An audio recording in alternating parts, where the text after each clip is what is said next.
Ex-PM acusado de assassinar a vereadora Marielle Franco é indiciado junto com a filha por tráfico internacional de armas. O governo de São Paulo autoriza universidades e escolas técnicas a reiniciarem as aulas práticas presenciais. O Ministério da Defesa diz que vai acionar a Procuradoria-Geral da República contra o ministro Gilmar Mendes do Supremo.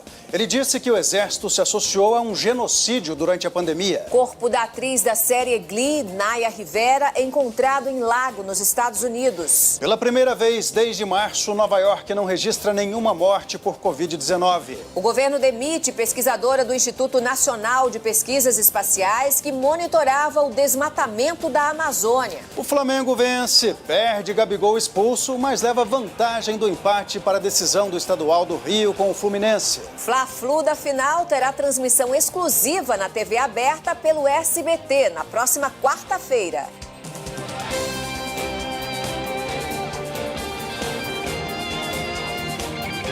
Está no ar, o SBT Brasil. Boa noite.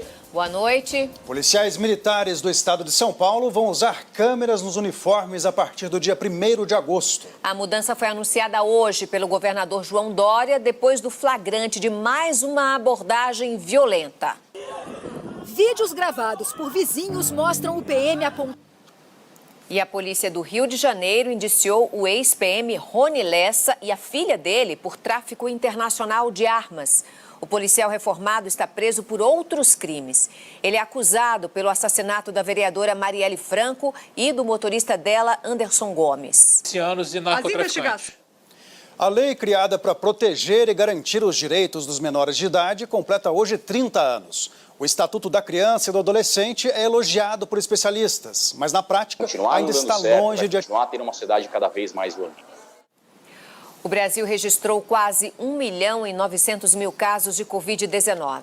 A doença já matou mais de 72.800 pessoas. Os recuperados passam de 1.150.000. Na cidade de São Paulo, as academias e parques reabriram hoje, com várias restrições, depois de quase 4 meses. No Parque do Ibirapuera, será permitida a entrada de até 39.000 pessoas por dia. As aulas presenciais em universidades, escolas técnicas e cursos livres já podem ser retomadas na capital paulista e nas cidades que estiverem na fase amarela da quarentena por 14 dias seguidos. Pantanal, na zona leste da capital paulista. A polícia encontrou hoje o corpo da atriz e cantora Naya Rivera em um lago da Califórnia, nos Estados Unidos. A artista de 33 anos desapareceu na última quarta-feira durante um passeio de barco com o filho. Tristeza, né? Também nos Estados Unidos morreu aos 57 anos a atriz Kelly Preston. Kelly Preston lutava... Tristeza, né? Também nos Estados Unidos morreu aos 57 anos a atriz Kelly Preston. Já passa de 13 milhões o número de infectados pelo novo coronavírus no mundo. Mais de 570.000 pessoas morreram. Pela primeira vez em 4 meses, a cidade de Nova York, que já foi considerada epicentro da doença, não registrou nenhuma morte por Covid-19. Apesar da boa notícia, várias regiões do mundo tiveram novos surtos da doença. Uma fazenda inglesa totalmente isolada. Pessoas às ruas. E veja a seguir, o governo exonera a coordenadora do INPE que alertou para o desmatamento recorde na Amazônia. Sociedade Brasileira de Infectologia recomenda o uso de aparelho que mede o oxigênio no sangue para combater a Covid-19. O SBT Brasil volta já já.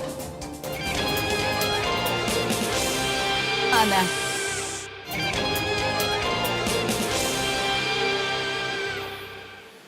O Ministério da Defesa vai encaminhar uma representação à Procuradoria-Geral da República contra o ministro Gilmar Mendes do Supremo Tribunal Federal.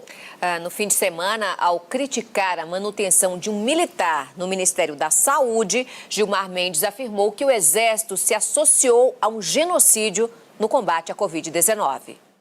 Jair Bolsonaro continua isolado. Eles serão corrigidos. Se recupera. E por falar em área ambiental, O Ministério da Ciência e Tecnologia exonerou a coordenadora geral de observação da Terra do Instituto Nacional de Pesquisas Espaciais, Lúcia Vinhas. Ela era responsável pelo sistema do INPE, que apontou um recorde de desmatamento na Amazônia em junho. A área devastada foi de 1.034 quilômetros quadrados, a maior para o mês desde 2015. O governo federal não comentou a demissão. O INPE afirma que a demissão dela faz parte de um processo de reestruturação do Instituto. Foi preso hoje em Belo Horizonte o homem que teria gravado vídeos com ameaças de morte ao presidente da Câmara, Rodrigo Maia, e a ministros do Supremo Tribunal Federal. O suspeito, que não teve o nome divulgado, foi detido em flagrante por porte ilegal de arma. Veja no próximo bloco. Pela primeira vez na história, a USP expulsa estudante acusado de fraudar o sistema de cotas raciais. E a expectativa para a final do Campeonato Carioca, que será transmitida com exclusividade pelo SBT. O SBT Brasil volta já já.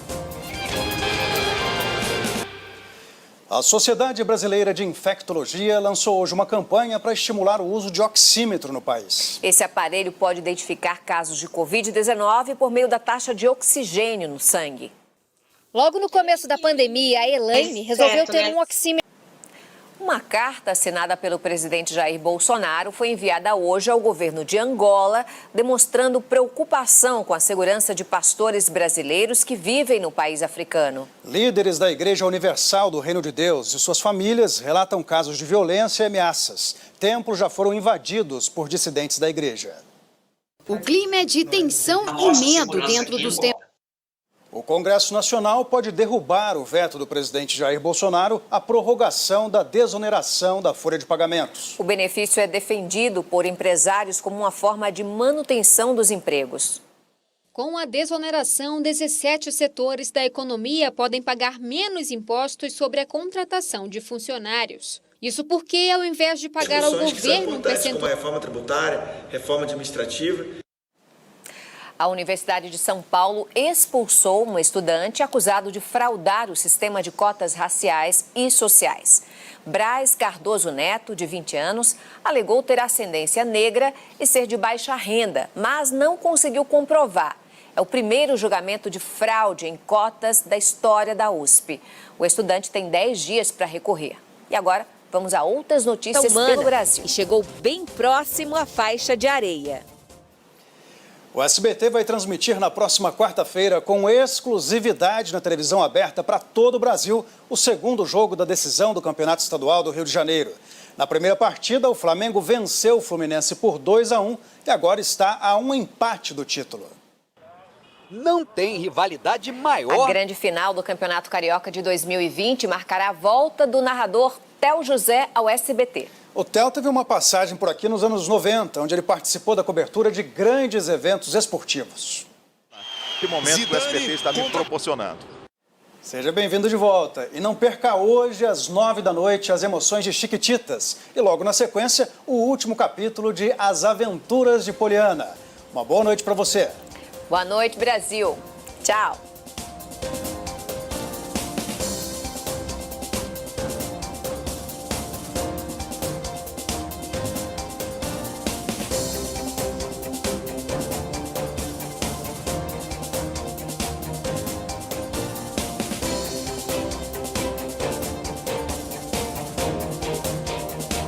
Nesse Dia dos Pais, a Jequiti